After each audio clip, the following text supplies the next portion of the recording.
ఏమండి, ఓ లిస్ట్ చెప్తాను, అర్జెంటుగా మార్కెట్కి వెళ్ళి పట్టరండి. అప్పుడే కూరగాయలు అయిపోయాయా? అవును, లేదు కొంప అయితే కదా సత్రం. చెప్పు.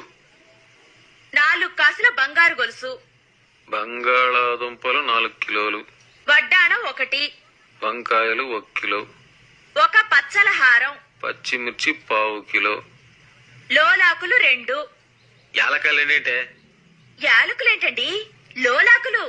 ఆ లిస్టులో ఇవ్వండి. ఇదేమిటండి, కూరగాయల లిస్ట్ రాశారు? మరి నువ్వు అదే చెప్పావు. నేను చెప్పింది బంగారు నగల లిస్టు. బంగారు నగల లిస్టా? నా చెప్పులు చూసి మాట్లాడవే. చెప్పు చూపిస్తే మాత్రం మర్యాదగా ఉండదు. తల్లికి చెల్లికి అంటే మాత్రం కాసులు కాకుల్లాగా ఎగిరొస్తాయి. కట్టుకున్నది అడిగితే మాత్రం 3 పూలకేడుస్తారు. ఇదిగో, వడ్డించేవాడు మనవాడైతే ఎక్కడ కూర్చున్నా పర్వాలేదనుకుంటే